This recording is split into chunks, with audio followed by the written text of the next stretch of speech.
Did the British just potentially start a nuclear war? Well, according to Russia, they're getting there. Buckle up for this one, and please stick with me, because the Russians may have just found the perfect scapegoat to use nuclear weapons and blame everything on the British. Now, here's what's going on. The British want to send Ukraine some ammo, more specifically, depleted uranium ammo. And I don't care who you are, when you hear the word uranium, your brain automatically goes to nuclear.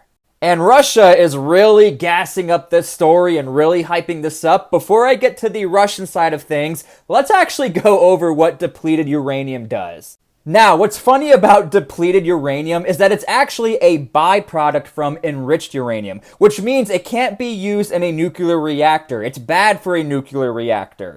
Now, what's really interesting about this byproduct, depleted uranium, there was a realization by scientists that it's really dense and really strong. It has really good penetration power.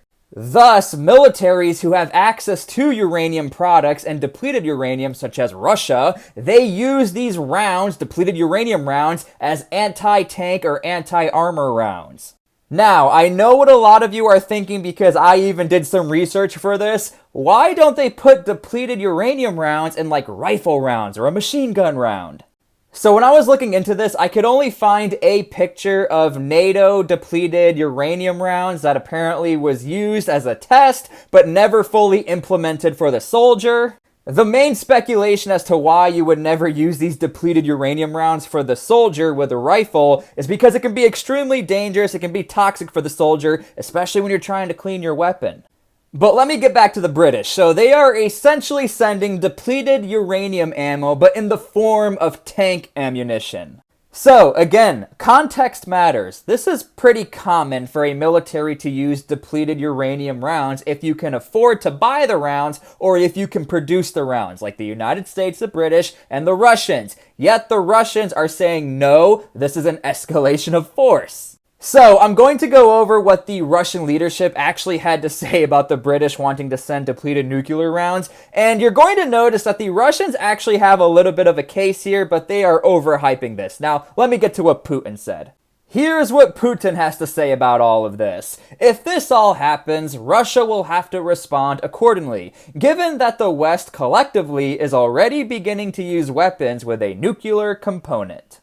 Notice Putin says a nuclear component. And remember, we already debunked that this is not a nuclear component. It's actually a byproduct. But nonetheless, we have to remember everything's in context. Putin is not only talking to the world here, he's talking to his people. So any escalation of force or any justification to use some sort of nuclear technology in Ukraine, Putin will do anything it takes to do that.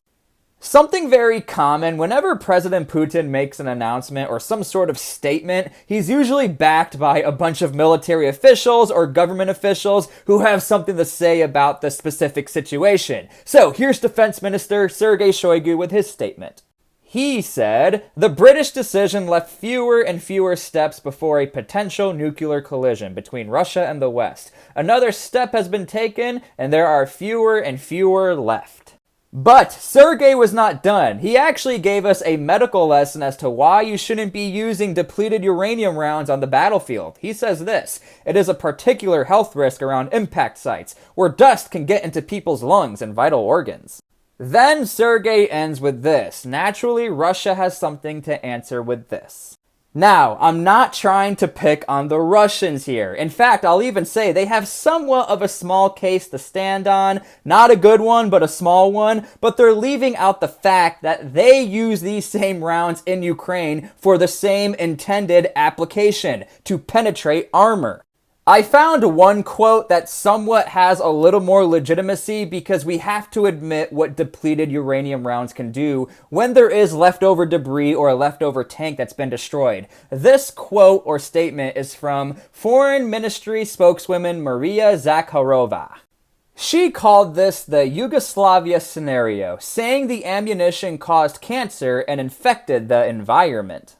Here's why this statement actually does have a little bit of legitimacy to it, besides the fact that Russia's being a bunch of hypocrites. We'll get to that in a bit. When you look at where the United States has been in destroying the Iraqi army and Iraqi armor, or other countries around the world where tanks were left over and they've been penetrated by these rounds, whenever locals try to go on those tanks and try to scrap that metal, it's not uncommon for those locals to get cancer or to get sick.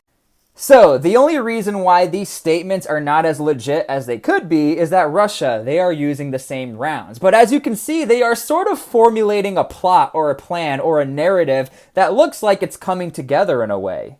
When you dissect all of these statements, it actually starts to make sense. First and foremost, again, using the ignorance of your own people. Depleted uranium, it's not used as a chemical component for nuclear technology. However, when you hear the word uranium, it sounds like a good bet that it could be.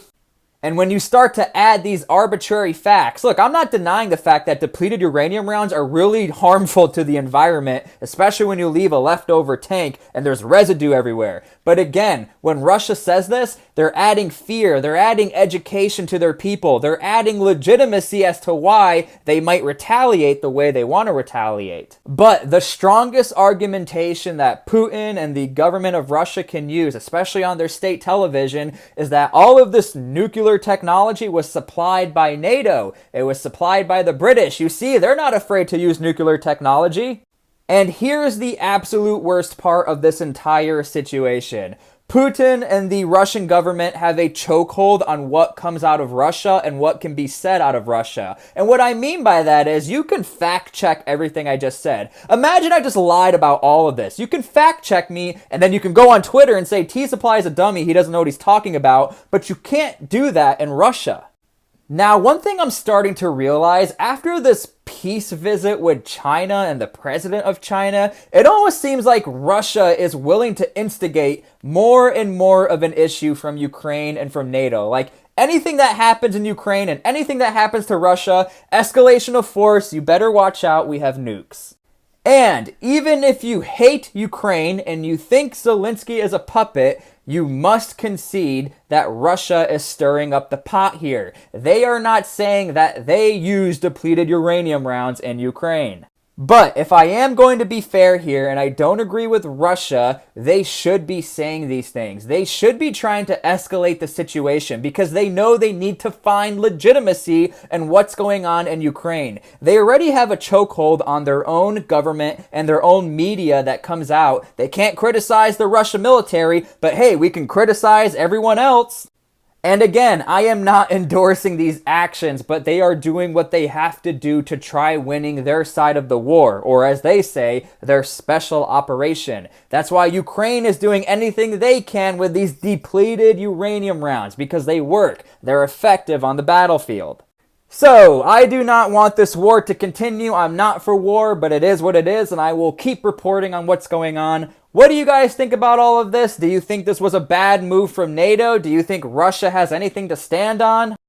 Leave all of your comments and opinions down below. The way I see it, again, I will end with this. I think Russia's being pretty hypocritical here, if not being misleading or misguiding, especially that they were all about the peace talks and all about the peace plan, but then all of a sudden they see an escalation of force. Why did Russia not care when they invaded northern Ukraine and went into Chernobyl? Did they not care about the environment there? Did they not care about nuclear fallout there? And now all of a sudden, oh my gosh, the British, they're sending these depleted uranium rounds, and oh my gosh, you're going to create another Yugoslavia. I think it's all hogwash, but that's the way I see it. Again, I want this all to end. Can we just have peace, people?